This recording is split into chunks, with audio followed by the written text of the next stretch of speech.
Plant tissues को discuss कर लेते हैं। बेटा प्लांट के अंदर जो टिश्यूज होते हैं, आपकी आसानी के लिए बता रही हूँ यहाँ पर, इसको हमने 2 कैटेगरीज के अंदर डिवाइड करा। आपको समझाने के लिए मैं लिख रही हूँ इस तरह से, एक आपको मिलेंगे बेटा लिविंग टिश्यूज और दूसरे आपको मिलेंगे डेड टिश्यूज। ठीक है, लिविंग और डेड टिश्यूज। बट उससे पहले कुछ चीजें हैं जिसको डिस्कस कर लेते हैं। अगर हम एक यंग स्टेम उसका क्रॉस सेक्शन लें, ये पूरा क्या है, this one is the cross section of young stem.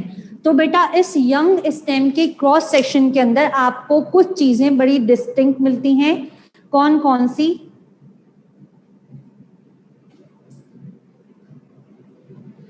ठीक है, कौन कौन सी चीजें बड़ी आपको डिस्टिंक्ट नजर आ रही होती हैं? नंबर 1 बेटा आपको आउटर एक रेक्टेंगुलर सेल्स की एक लेयर नजर आएगी which is known as what, which is called epidermis.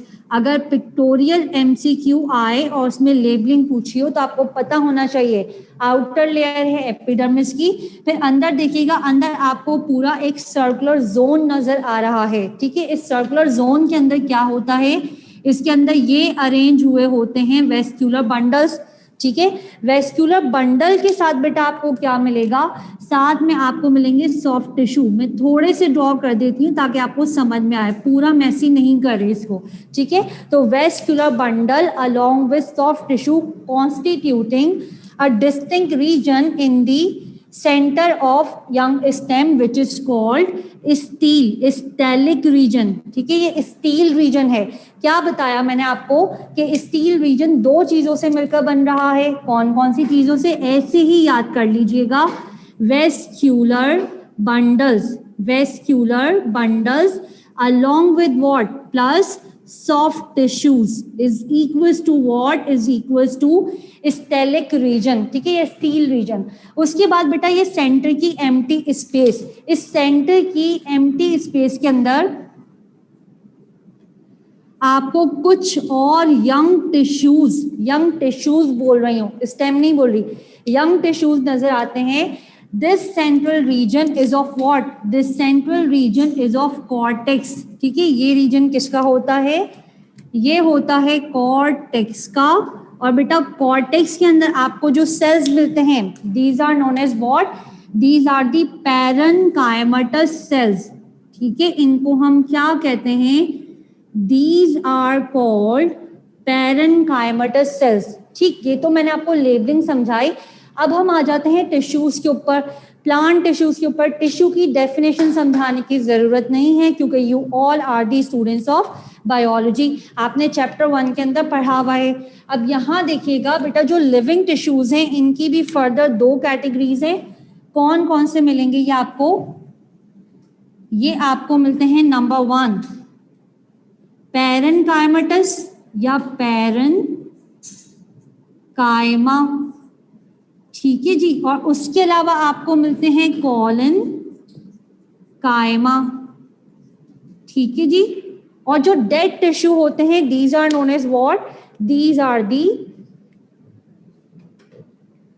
Sclerenchyma. जैसे समझा रही हूं ऐसे ही इसको रट लीजिएगा, समझ आ जाए तो बहुत अच्छी बात है।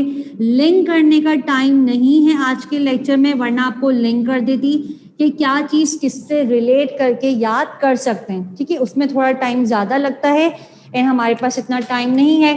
अब पैरेनकाइमा को समझाने के लिए मैं यहाँ पर डायग्राम ड्रॉ कर रही हूँ। ठीक है बेटा, इसमें भी कीजिएगा। पैरेनकाइमा को समझाने के लिए यहाँ पर डायग्राम ड्रॉ कर रही हूँ। ये देखिएगा बेटा, ये है सर्कुलर शेप के सेल्स। ठीक है, सर्कुलर शेप के सेल्स हैं।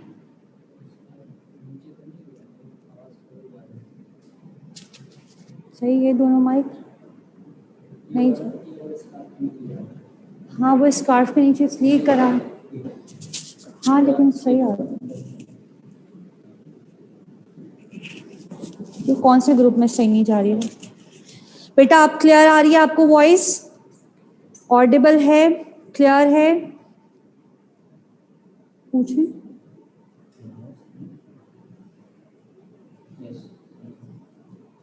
ठीक है, अच्छा जी, ठीक है, अच्छा जी, रीड कर ले इंपॉर्टेंट चीजों को, लेकिन आपको टेबल में मिल जाएंगी, ठीक है।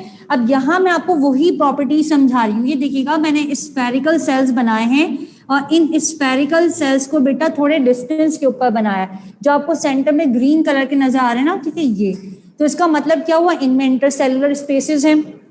उसके बाद प्रॉपर्टीज बाद में बताऊंगी।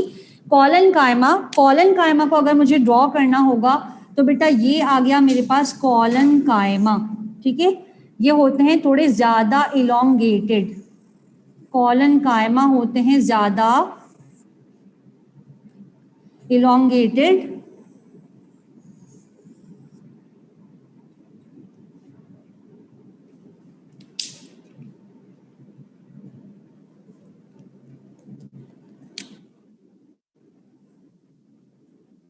और इनके अंदर आप देखें स्पेसेस में रख रही हूं कम, ठीक है। रेड वालों को थोड़ा चेंज कर रही हूं ताकि प्रॉपर्टी समझाने में आसानी हो आपको।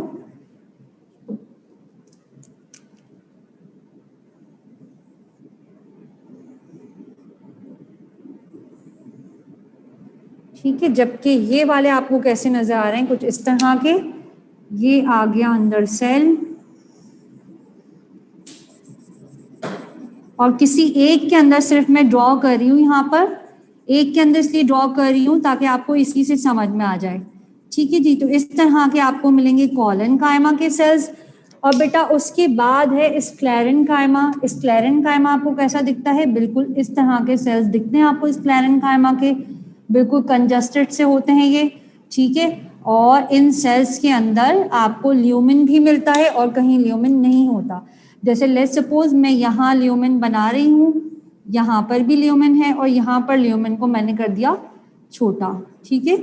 तो ये हो गया स्क्लेरेनकाइमा। अब समझते हैं इसको वन बाय वन। बेटा पैरेनकाइमेटस सेल्स की एक प्रॉपर्टी होती है, ठीक है। नंबर वन, एक तो ये लिविंग है, ठीक है, ये भी लिविंग है, ये भी लिविंग है। उसके बाद आप देखें ये मैंने कैसे बनाए हैं, ये मैंने स्फेरिकल शेप की बनाए हैं ऑलमोस्ट, ठीक है। अब इसकी फिलहाल ये वाली शेप स्फेरिकल नहीं लग रही, लेकिन ये ऑलमोस्ट स्फेरिकल शेप के होते हैं। फिर आप देखें इनके दरमियान स्पेसेस बहुत ज़्यादा हैं, ठीक है जी। तो इनके दरमियान आपको क्या मिलता है, इनके दरमियान आपको मिलती हैं लार्ज इंटरसेलुलर स्पेसेस, लार्ज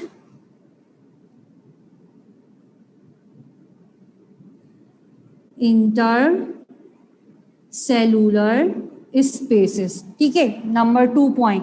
उसके बाद बेटा एक और चीज यहाँ पर देखिएगा, यहाँ पर ये जो सेल है, ठीक है, किसी एक सेल को अगर मैं फोकस करूं तो यहाँ पर वैक्यूल होता है बहुत बड़ा, this one is the vacuole. तो इन सब के अंदर आपको क्या मिलेगा, इन सब के अंदर मिलेगा आपको लार्ज वैक्यूल, ठीक है, लार्ज वैक्यूल मौजूद है। और साथ में पेरिफेरल जोन में आपको ये सारा क्या मिल रहा है, ये आपको मिल रहा है साइटोप्लाज्म। तो साइटोप्लाज्म मिलता है टुवर्ड्स पेरिफ्री, साइटोप्लाज्म कहाँ पर मिल रहा है, पेरिफेरल जोन में, ठीक है बेटा। होप सो बात समझ में आ रही होगी। हमने क्या पढ़ा, स्फेरिकल शेप के होते हैं, इंटरसेलुलर स्पेसेस होती हैं, लार्ज होती हैं, वैक्यूल भी कैसा होता है इनका, लार्ज वैक्यूल होता है, ठीक है। और साइड पर एतराफ में आपको क्या मिलता है, पेरिफेरल साइटोप्लाज्म। उसके बाद आपको यहाँ पर दिख रहा होगा मैंने वॉल को थिकन नहीं करा, इसका मतलब क्या हुआ, यहाँ पर आपको सेल वॉल मिलेगी और सेल वॉल कैसी होगी, यहाँ होती है बेटा प्राइमरी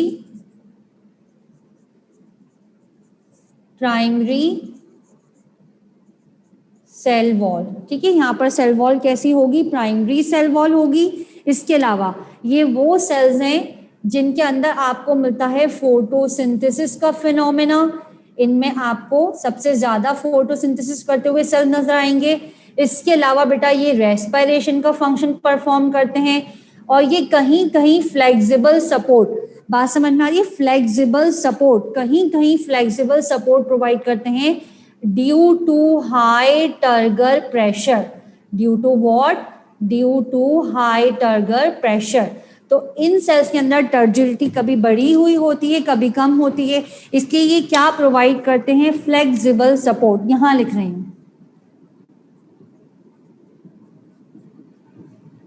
फ्लेक्सिबल सपोर्ट, ठीक है जी, ये हो गए सारे इनके कैरेक्टरिस्टिक फीचर। उसके बाद है कॉलन कायमा। कॉलन कायमा को अगर आप देखें तो मैंने स्पेसेस इनके अंदर कम बनाई हैं, तो इनके पास इंटरसेलुलर स्पेसेस कैसी होती हैं, मौजूद तो होंगी लेकिन कैसी होंगी, नैरो होती हैं, नंबर 1। उसके बाद सेल का शेप कैसा है, ये होते हैं इलोंगेटेड, ठीक है जी, कैसे दिख रहे हैं आपको, इलोंगेटेड। इसके अलावा मोस्ट इंपॉर्टेंट चीज यहाँ पर क्या है बेटा, आपको यहाँ पर मिलेगी सेकेंडरी सेल वॉल, ठीक है, मोस्ट इंपॉर्टेंट है यहाँ पर सेकेंडरी सेल वॉल। तो यहाँ पर सेल वॉल होती है सेकेंडरी, जिसमें डिफरेंट मटेरियल डिपॉजिट होते हैं, मटेरियल्स डिपोजिशन। अगर हम बात करें लिग्निन की, ठीक है जी, और ये क्या काम करते हैं, ये प्रोवाइड करते हैं support, and these are responsible for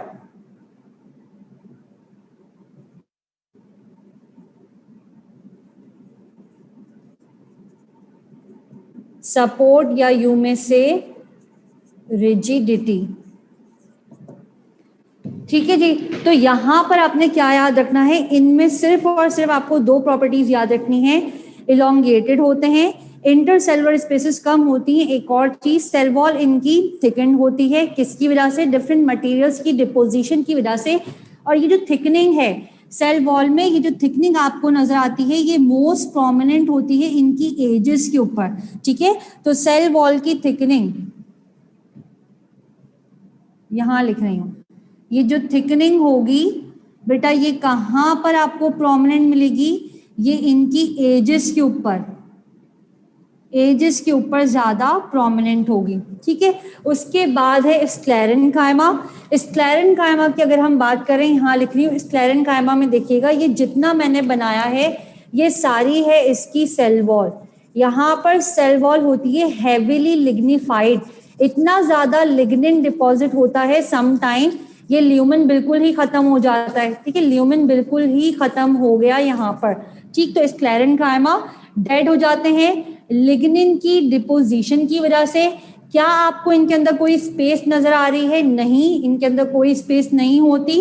तो जो चीजें आपको डायग्राम में नजर आ रही हैं वही लिख रही हूं, नो इंटरसेलुलर स्पेसेस, इनमें इंटरसेलुलर स्पेसेस नहीं होती, ठीक है जी, नंबर 1।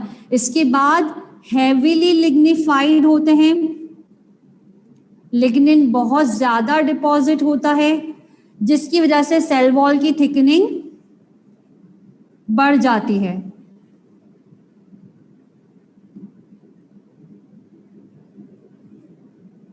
ठीक। उसके अलावा इतनी ज्यादा थिकनिंग होती है समटाइम ल्यूमेन क्या हो जाता है, डिसअपियर हो जाता है। और मोस्ट इंपॉर्टेंट, क्योंकि ये डेड सेल्स हैं इसलिए इनका काम क्या होता है, most important thing, these cells are responsible for proper mechanical support, ये प्रॉपर मैकेनिकल सपोर्ट प्रोवाइड करते हैं, ठीक है। ये हो गए सारे प्लांट टिश्यूज। म्यूट कीजिएगा दोनों को म्यूट कीजिए।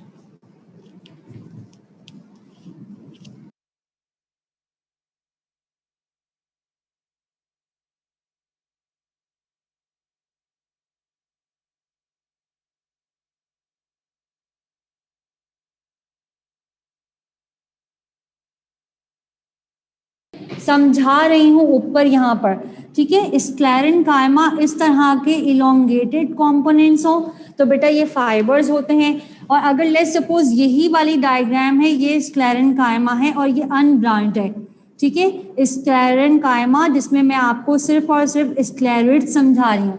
अगर अनब्रांच्ड स्क्लेरन कायमा होगा तो उसको हम कहेंगे स्क्लेरिड्स, ठीक। इन डिटेल नहीं बता सकती क्योंकि टाइम कम है, सिर्फ इतना याद रखिएगा, फाइबर्स।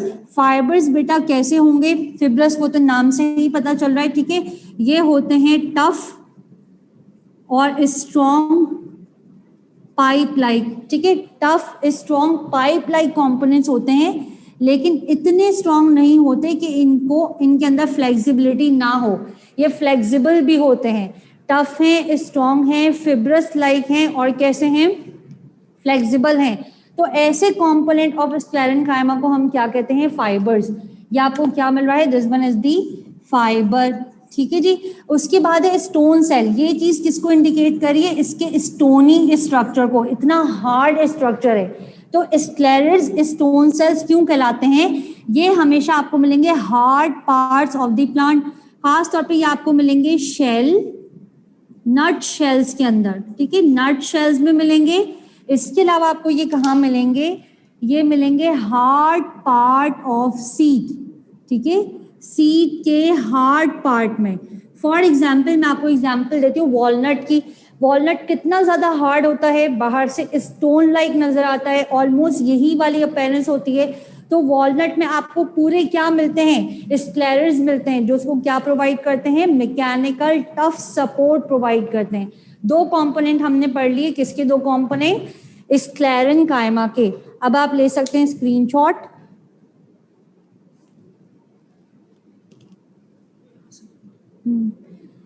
आप अपने पास रख लें, हो सकता है ये वहां चलाना पड़े ना।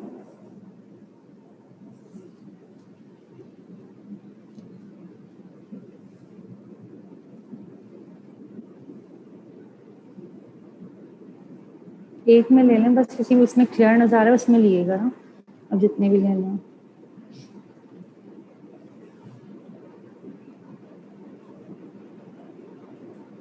है ना, इसमें ज्यादा क्लियर है।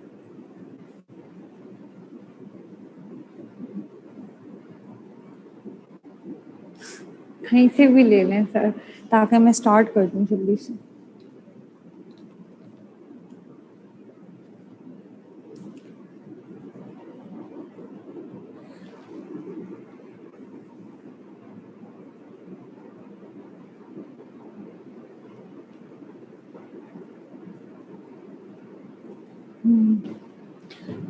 ठीक है जी। अच्छा जी, ये हो गए प्लांट टिश्यूज। उसके बाद नेक्स्ट टॉपिक हम स्टार्ट कर लेते हैं। अच्छा, मैंने आपको साथ साथ बता दिया टारगर प्रेशर। ठीक है, टारगर प्रेशर के लिए खास तौर पर कौन से सेल्स काउंटेबल हैं? Parenchymatous sales. और सिंगल वॉल्ड होते हैं, प्राइमरी सेल वॉल होती है, और ये सब आपने पढ़ा होगा सेल चैप्टर के अंदर कि प्राइमरी सेल वॉल है तो क्या कॉम्पोजिशन है, सेकेंडरी है तो क्या है। ठीक है, तो वो इन डिटेल आपको नहीं बता रही यहाँ पर, जो आप पढ़ चुके हैं। देन बेटा आपने ट्रांसपोर्टेशन चैप्टर के अंदर पढ़ा होगा वेजल्स एंड ट्रैकीड्स। ठीक है, ट्रांसपोर्टेशन चैप्टर के अंदर इन डिटेल आपने पढ़ा होगा वेजल्स एंड ट्रैकीड्स। मैं सिर्फ आपको जाइलम के रेफरेंस से समझा रही हूँ। जाइलम के 4 कंपोनेंट्स आप पढ़ते हैं। इस चैप्टर में हम 2 कंपोनेंट्स को थॉरली डिस्कस करेंगे। कौन कौन से कंपोनेंट को? एक हम करेंगे वेजल्स को, और दूसरा हम करेंगे यहाँ पर ट्रैकीड्स को। ठीक है। अच्छा, वेजल्स का एक और नाम भी होता है, बाज़ औक़ात बच्चे इससे कंफ्यूज हो जाते हैं और वो वाली प्रॉपर्टीज हैंड में आना शुरू हो जाती है। वेजल्स को हम ट्रैकी भी कहते हैं। ठीक है, ये ट्रैकी भी कहलाते हैं। अब यहाँ सिर्फ समझ लीजिएगा, ट्रांसपोर्टेशन में इन डिटेल आपने पढ़ा हुआ होगा। ट्रैकीज क्या होते हैं? ये स्पिंडल शेप के कंपोनेंट्स होते हैं। ठीक है, ये इस तरह के स्पिंडल शेप के कंपोनेंट होते हैं। टेपरिंग एंड आपको मिलेंगे। ट्रैकीज कैसे हैं? स्पिंडल शेप हैं। ये भी किसकी तरह से हैं? पाइप की तरह से हैं, या आप कह लीजिए ट्यूब की तरह से, क्योंकि पाइप वहां पढ़ाऊंगी। इनके अंदर क्या मौजूद है?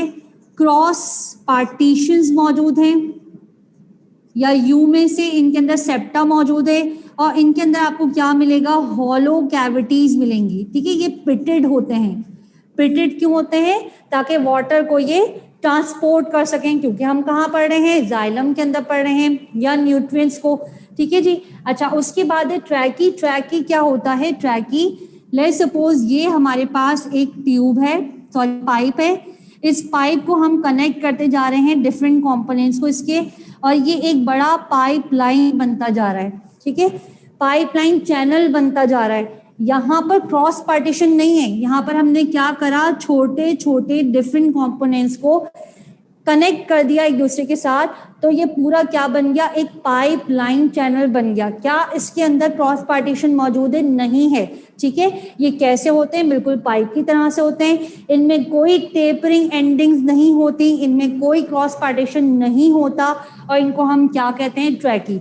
ये आपको थॉरली बता दिया, ठीक, क्योंकि आपके सिलेबस में चैप्टर 2 में इंक्लूडेड है। और उसके बाद बेटा नेक्स्ट हम पढ़ रहे हैं यहाँ पर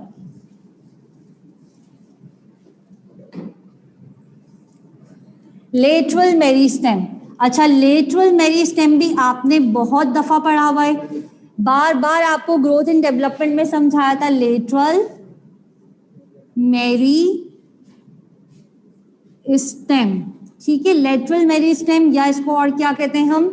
cambium, lateral cambium, secondary cambium. बेटा क्या काम करवाया था? क्योंकि इन डिटेल पढ़ा कर आई हूँ, सिर्फ जो चीज इंपॉर्टेंट है वो समझाऊंगी इस चैप्टर में। लेटरल मेरिस्टेम बेटा रिस्पॉन्सिबल होता है सेकेंडरी टिश्यूज की फॉर्मेशन के लिए। ठीक है, सेकेंडरी टिश्यूज की फॉर्मेशन के लिए कौन रिस्पॉन्सिबल है यहाँ पर? Lateral meristem. ठीक है, अब यहाँ पर लेटरल मेरिस्टेम बेटा आपको दो तरीके का पढ़ाऊंगी। कौन कौन सा? नंबर 1 यहाँ पर हम डिस्कस करेंगे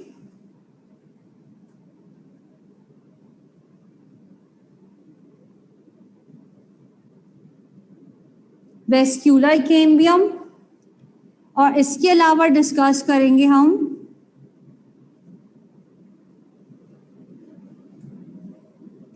कॉर्ड कैम्बियम। बेटा ये जो वेस्क्यूलर कैम्बियम है, it is again compose of 2 different type of cambium. ये डिवीजन याद रख लीजिएगा, ये डिवीजन मोस्ट इंपॉर्टेंट है। ठीक है, vascular cambium it is compose of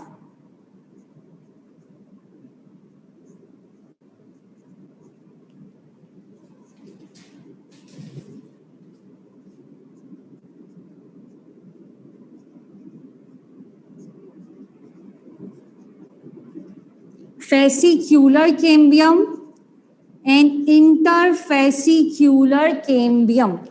बेटा जो fascicular cambium है, this is also known as what? Fusiform initial।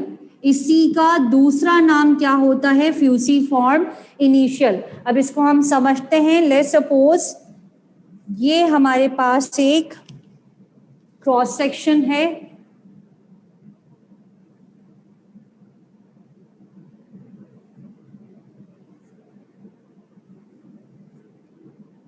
ठीक है जी। आपको याद होगा हमने पढ़ा था xylem and phloem, primary xylem and secondary xylem, primary phloem and secondary phloem. ये एक हमारे पास वेस्क्यूलर बंडल है, ये एक हमारे पास दूसरा वेस्क्यूलर बंडल है, एडजेसेंट वेस्क्यूलर बंडल्स। ठीक है, मैं 3 बना देती हूँ यहाँ पर, 3 एडजेसेंट वेस्क्यूलर बंडल्स। तो बेटा फ्यूसीफॉर्म इनिशियल ये कहाँ पर मौजूद होगा? लेट्स सपोज इस एक को मैं बाहर निकाल लूँ। ठीक है, ये रहा आपके पास जो आप पहले भी पढ़ चुके हैं। ये है वेस्क्यूलर बंडल, ऊपर है फ्लोएम, नीचे है जाइलम। इसके सेंटर में कुछ सेल्स मेरिस्टेमेटिक इन नेचर होते हैं, इसके सेंटर में कुछ सेल्स मेरिस्टेमेटिक इन नेचर है। These cells which are meristematic in nature, these cells which are meristematic in nature are known as fusiform initial। जब ये डिवाइड होंगे तो क्या बनाएंगे? Secondary tissues. कौन कौन से? 2 degree phloem and 2 degree xylem. इसको इन डिटेल नहीं बता रही क्योंकि ये पढ़ा चुकी हूँ आपको। ठीक है, तो आपने क्या याद करना है कि फेसिक्यूलर कैम्बियम या फ्यूसिफॉर्म initial are responsible for the formation of secondary phloem and secondary xylem। ठीक है, उसके बाद है interfascicular cambium। Interfascicular as the name is indicating, this is present in between fascicular cambium। अब दो adjacent vascular bundle, ठीक है, इनके अंदर क्या मौजूद है? फेसिक्यूलर के बाहर की तरफ का रीजन, फेसिक्यूलर इसके बाहर की तरफ का रीजन, ये वाला रीजन। ठीक है, दिस रीजन, इस रीजन को हम क्या कहते हैं? This is known as medullary rays. आपको याद होगा, पढ़ाया हुआ है आपको। ठीक है, मेड्यूलरी रेज। तो बेटा मेड्यूलरी रेज वाला जो रीजन है, इसमें भी मेड्यूलरी रेज वाले रीजन में कुछ सेल्स कैसे हो जाएंगे, वो कैम्बियल एक्टिविटी को स्टार्ट कर देंगे, ठीक है, मेरिस्टेमेटिक इन नेचर हो जाएंगे। जब ये मेरिस्टेमेटिक इन नेचर हो जाएंगे तो आपको क्या मिलेगा, आपको मिलेगा यहाँ पर ये जो इन बिटवीन इंटरमीडिएट सेक्शन है दो एडजेसेंट वेस्कुलर बंडल के दरमियान, यहाँ पर भी सेल्स डिवाइड होना शुरू होंगे। और जब डिवाइड होते जाएंगे तो यहाँ पूरा एक रिंग फॉर्म होता जाएगा, ठीक है। तो interfascicular cambium is present in between two adjacent vascular bundle. कहाँ मौजूद है, दो एडजेसेंट वेस्कुलर बंडल के दरमियान में। या क्या मैं इसको कह दूं ये कहाँ मौजूद है, मेड्यूलरी रेज में, क्योंकि एडजेसेंट वेस्कुलर बंडल के दरमियान कौन से सेल्स होते हैं, मेड्यूलरी रेज की, वही चीज लिख रही हूं, in between adjacent vascular bundles, ठीक है। तो आपको यहां क्या मिलेगा, इंटरफेसिकुलर कैम्बियम। और जब ये डिवाइड होता जाता है तो सारे फेसिकुलर कैम्बियम को एक दूसरे से कनेक्ट कर देता है, जिसकी वजह से क्या बन जाता है, रिंग। तो रिंग किससे बना, इंटरफेसिकुलर कैम्बियम की मेरिस्टेमेटिक एक्टिविटी या फिर कैम्बियल एक्टिविटी, ठीक है। होप सो क्लियर हुआ होगा। उसके बाद है कॉर्ड कैम्बियम, ठीक है, कॉर्ड कैम्बियम, इसको डिस्कस करते हैं। बेटा कॉर्ड कैम्बियम को हम कहते हैं फेलोजन, ठीक है, फेलोजन। ये जो फेलोजन है ये भी दो चीजों से मिलकर बनता है, कौन कौन सी चीजों से, phellogen is composed of phloem and phloderm, phloem and phloderm. This phloem is also known as what, this is known as cork or this is known as bark. This phloderm is responsible for the formation of secondary cortex, ठीक है। याद रखिएगा, अभी तक आपने secondary phloem, secondary xylem पढ़ा था, अब आप क्या पढ़ रहे हैं, सेकेंडरी कॉर्टेक्स। किसने बनाकर दिया, फेलोडर्म ने। अब लेट्स सपोज हम इसी की एग्जांपल ले लेते हैं। ये हमारे पास क्या है, ये हमारे पास है एक क्रॉस सेक्शन किसी भी ओल्ड ट्री का, ठीक है।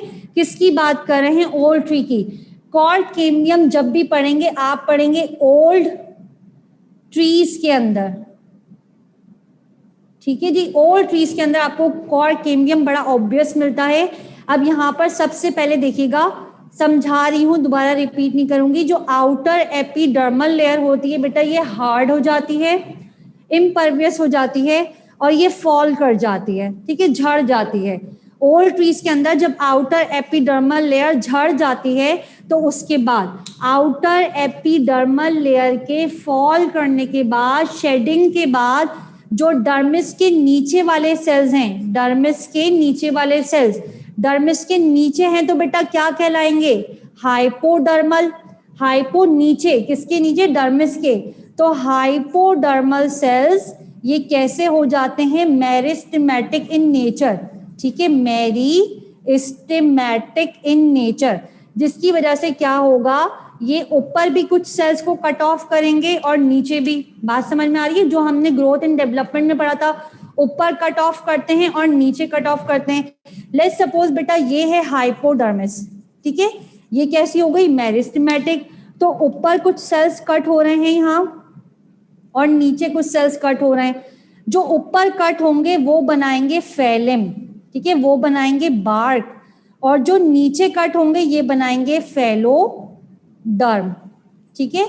यहाँ पे क्या बनाएंगे, सेकेंडरी कॉर्टेक्स। तो बात समझ में आ रही है, जब ये नीचे की तरफ कट ऑफ होते जाते हैं तो सेकेंडरी कॉर्टेक्स बनाते हैं, ऊपर की तरफ कट होते जाते हैं तो क्या बनाते हैं, कॉर्क बनाते हैं या बार्क बनाते हैं। जो हार्ड छिलका होता है जिसको आप कहते हैं छाल, ठीक है, पुराने दरख्तों की छाल, वो एक्चुअली क्या होता है, कॉर्क और बार्क होता है। कॉर्क और बार्क के कुछ प्रोटेक्टिव फंक्शंस हैं, ठीक है, प्लांट के लिए, ट्री के लिए क्या काम करते हैं, यहाँ लिख रही हूँ, ये बैरियर का काम करता है, ठीक है। जो कॉर्क है ये बैरियर का काम करेगा, किसके अगेंस्ट, अगेंस्ट दी पैथोजेंस, जो पैथोजेंस हैं उनको अंदर एंटर होने नहीं देता, ठीक है। इसके अलावा ये वाटर लॉस को भी प्रिवेंट करता है।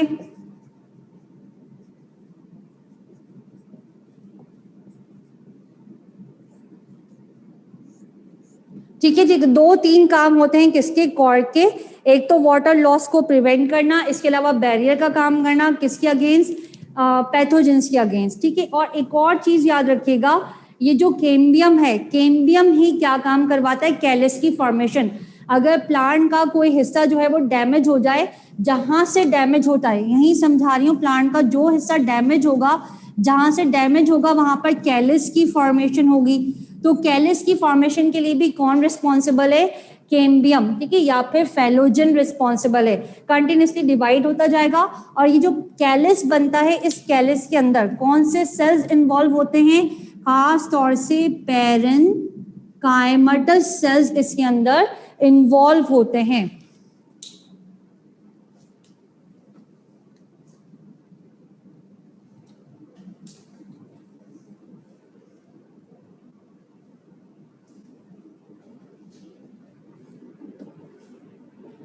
ठीक है जी। और इसके अलावा ये चीज किस में आ जाएगी, जो कैलस की फॉर्मेशन है, पैरेन्काइमा, ये आ जाएगा बेटा फिजिकल डैमेज, उससे भी बचाता है, ठीक है। जो भी फिजिकल डैमेज होता है उससे बचाने का काम किसका है, कॉर्क कैम्बियम का। ऐसे कैप्चर कर लीजिएगा।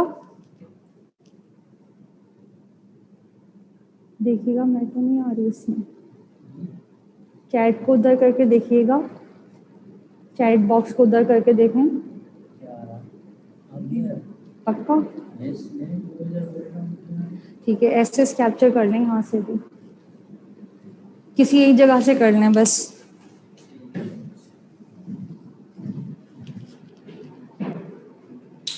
जी बेटा, स्क्रीनशॉट कैप्चर कीजिएगा, फिर उसके बाद नेक्स्ट टॉपिक को कंटिन्यू करेंगे।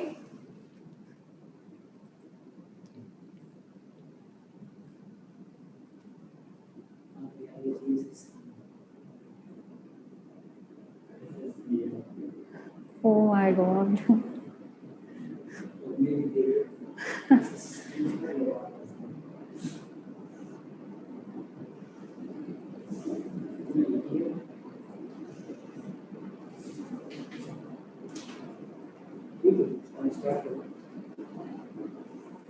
ठीक है, अच्छा बेटा, उसके बाद नेक्स्ट टॉपिक कंटिन्यू करते हैं।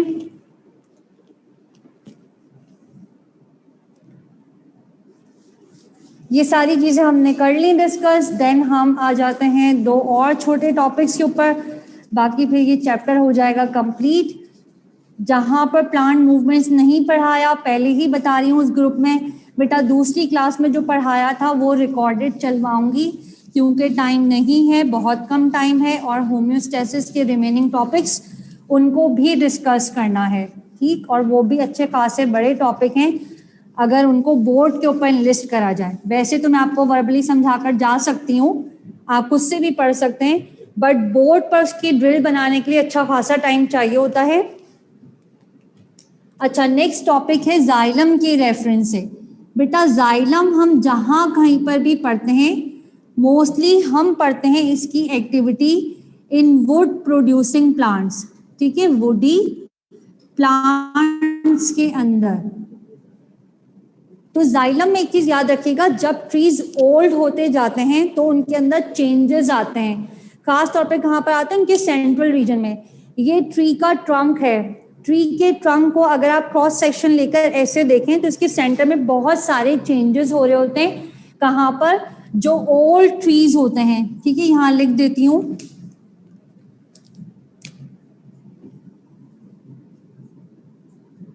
ओल्ड ट्रीज, इनके अंदर खास तौर से। तो बेटा मैं आपको 2 चीजें पढ़ा रही हूँ यहाँ पर, बल्कि एक साथ इनलिस्ट कर लेते हैं। जाइलम के अंदर कुछ चेंजेस आएंगे, या आप कह सकते हैं सेंट्रल रीजन के अंदर कुछ चेंजेस आएंगे, ठीक है। अब वो क्या क्या चेंजेस आएंगे, नंबर 1 अभी आपको पढ़ाया पैरेन्काइमा, पैरेन्काइमा कन्वर्ट हो जाएगा डेड सेल्स के अंदर, ठीक है, पैरेन्काइमा ये हो जाएगा डेड। दूसरा काम यहाँ पर क्या होगा, जो वेस्क्यूलर बंडल्स हैं, जो वेस्क्यूलर बंडल्स हैं सेंट्रल रीजन के, बेटा ये भी हो जाएंगे ब्लॉक। इसका रीजन बता रही हूं, ये ब्लॉक क्यों होता है, डेड क्यों होते हैं, यहां पर होती है डिपोजिशन, ठीक है, deposition of what, deposition of excretory products.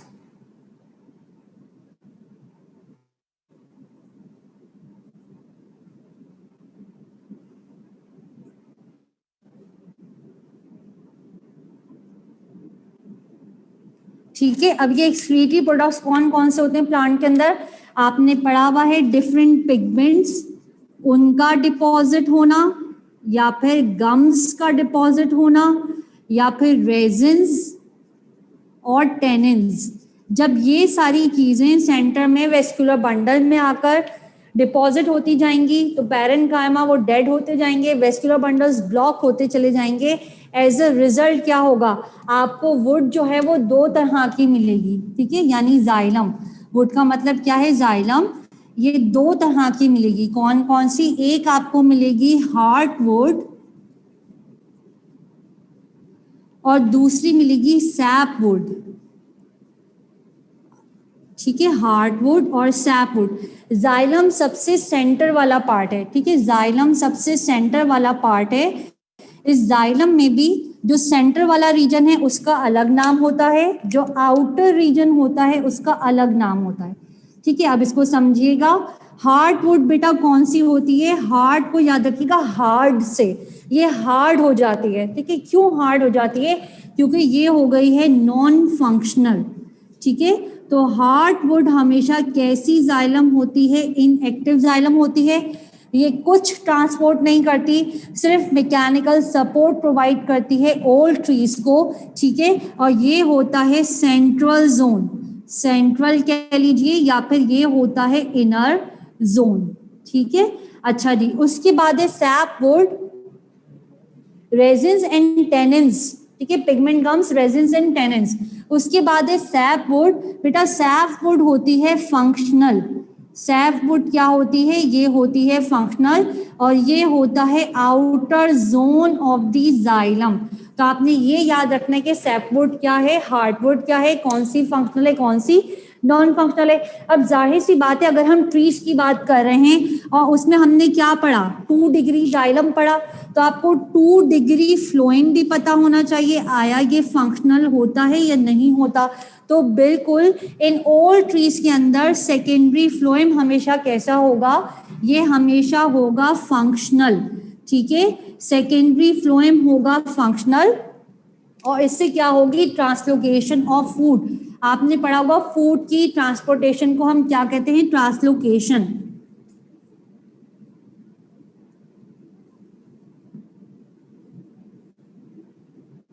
ठीक है। और दो चीजें आपको और पढ़ा देती हूँ, एनुअल रिंग, एनुअली क्या होता है, दो चीजें बोल रही हूँ, एक ही चीज रह गई अब यहाँ पर, एनुअल रिंग।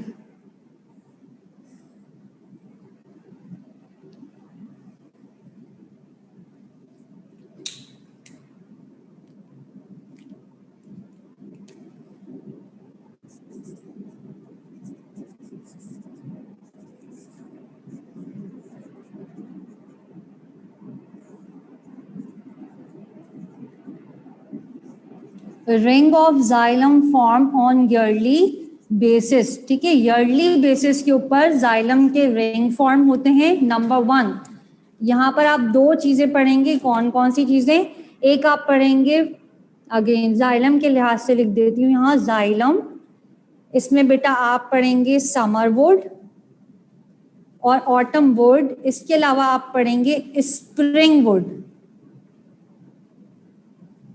या इसको विंटर वुड भी कहा जाता है, and this is known as summer या ऑटम।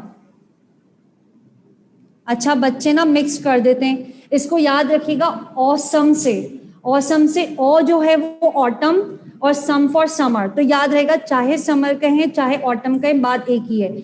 ऑसम से याद रखिएगा, ऑटम एंड समर वुड। ठीक है, अब ये जो ऑटम एंड समर वुड है ये कहाँ बनती है रिंग में, और जो स्प्रिंग वुड है ये कहाँ बनती है, पहले समझिएगा इसको। लेट्स सपोज अगर ये हमारे पास एक जाइलम का रिंग है, ठीक है, ईयरली बेसिस के ऊपर रिंग फॉर्म हो रहे हैं, और ये एनुअल रिंग क्या बताते हैं, age of the tree, age of the tree. अब यहाँ देखिएगा, अगर मैंने यहाँ 3 रिंग्स बनाए हैं तो 3 रिंग्स का मतलब क्या है, इस प्लांट की एज कितनी होगी, 3 इयर्स होगी। ठीक है, सेंटर वाले में मैं आपको बता देती हूँ, जो ये वाला रिंग है बेटा, इसमें अंदर की तरफ जो वुड बनती है, ये अंदर की तरफ वुड बनी है ना, अंदर की तरफ जो वुड बनती है ये कैसी होती है, ये ज्यादा वाइडर होती है, ज्यादा हिस्से में फैली हुई है, यही समझ लीजिएगा, इन लिस्ट नहीं करूंगी। अंदर वाले इस रिंग के अंदर, नंबर 1 रिंग के अंदर क्या हुआ, अंदर वुड ज्यादा बनी है। क्यों ज्यादा बनी है, इसके अंदर वेसल्स बड़ी बड़ी होती हैं, एक्टिव होता है प्लांट उस टाइम के ऊपर। कौन सा सीजन होता है, स्प्रिंग सीजन होता है। स्प्रिंग सीजन में वुड ज्यादा बनती है, स्प्रिंग सीजन के अंदर वुड ज्यादा बनती है, इसके अंदर वेसल्स होती हैं बड़ी बड़ी। ये कैसा नजर आएगा आपको, लाइटर जोन नजर आएगा, जबकि इसकी कंपैरेटिवली, बात समझ में आ रही है, इसकी जो आउटर वुड होती है इसमें वेसल्स बनती हैं बहुत क्लोज। जब वेसल्स बनती हैं बहुत क्लोज तो ये आपको डार्कर नजर आएगा। तो एक एनुअल रिंग का इनर पार्ट होता है लाइटर, आउटर पार्ट होता है डार्कर। जो डार्कर पार्ट है, एक एनुअल रिंग का आउटर पार्ट होता है डार्कर, इनर पार्ट होता है लाइटर। लाइटर क्यों है, वेसल्स दूर दूर हैं, बड़ी बड़ी हैं। डार्कर क्यों है, वेसल्स छोटी हैं, करीब करीब हैं।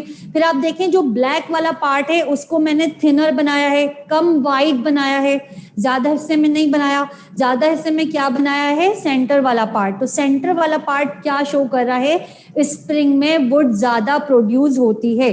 ठीक है, तो स्प्रिंग वुड कौन सी होती है बेटा, जो इनर जोन होता है किसी एक रिंग का, किसी एक रिंग के रेफरेंस से बात करें तो इनर जोन, ठीक, जिसकी वेसल्स कैसी हैं, वेसल्स हैं उसकी बड़ी, और वेसल्स बड़ी होने की वजह से ये कैसा नजर आ रहा है आपको, ये लाइट इन कलर नजर आ रहा है। तो स्प्रिंग वुड ज्यादा प्रोड्यूस होती है। ठीक है, एनुअल बेसिस के ऊपर अगर हम देखें तो सबसे ज्यादा वुड कौन से सीजन में प्रोड्यूस होती है, स्प्रिंग के अंदर, और कम वुड प्रोड्यूस होती है समर के अंदर। ये कौन सा जोन है, this one is the outer zone of an annual ring, outer zone of the ring.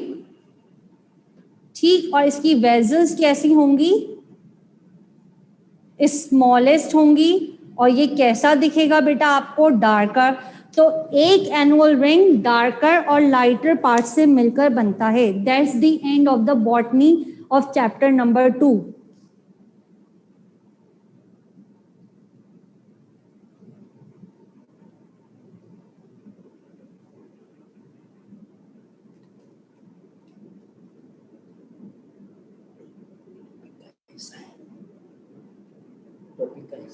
क्या ये वाला ऑटम,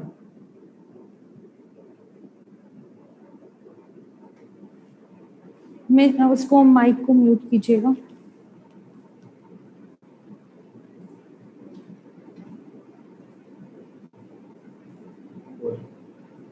भाई ये बुक में नहीं लिखा हुआ ना, जितना है वो मैंने पढ़ा दिया। कोई बात नहीं, आप आगे बढ़ो। किसने पूछा है, ये उजैर ने। करें जी, उजैर बिल्कुल, अभी बताया ना, दोनों लिखा हुआ है यहाँ पर।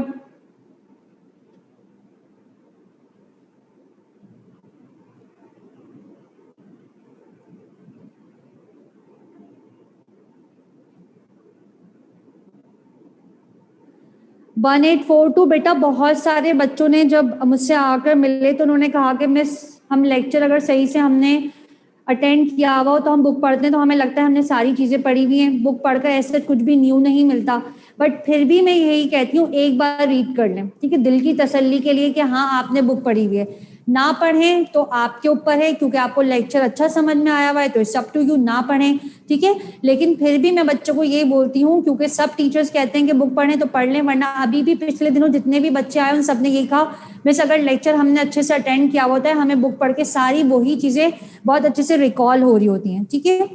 बाकी चैट रूम को आज मैं बिल्कुल नहीं देख रही हूँ, बहुत कम नज़र पड़ रही है चैट रूम के ऊपर, क्योंकि बेटा टॉपिक बहुत सारे कवर करने हैं।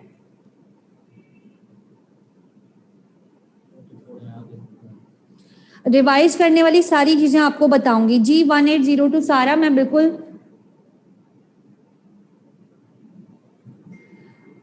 बेटा, अगर मैंने हार्डी विनबर्ग का रिव्यू देना शुरू कर दिया ना, बिल्कुल स्पून फीडिंग तो नहीं कर सकती, हालांकि मैंने आपको एक एक लाइन पढ़ाई है, अभी तक कुछ भी स्किप नहीं करा, बट अब आपका थोड़ा सा कोऑर्डिनेशन चाहिए, आपका कोऑपरेशन चाहिए, ठीक है। क्यों कोऑपरेशन चाहिए? क्योंकि छोटे जो टॉपिक्स हैं उनको कवर करने का टाइम नहीं है।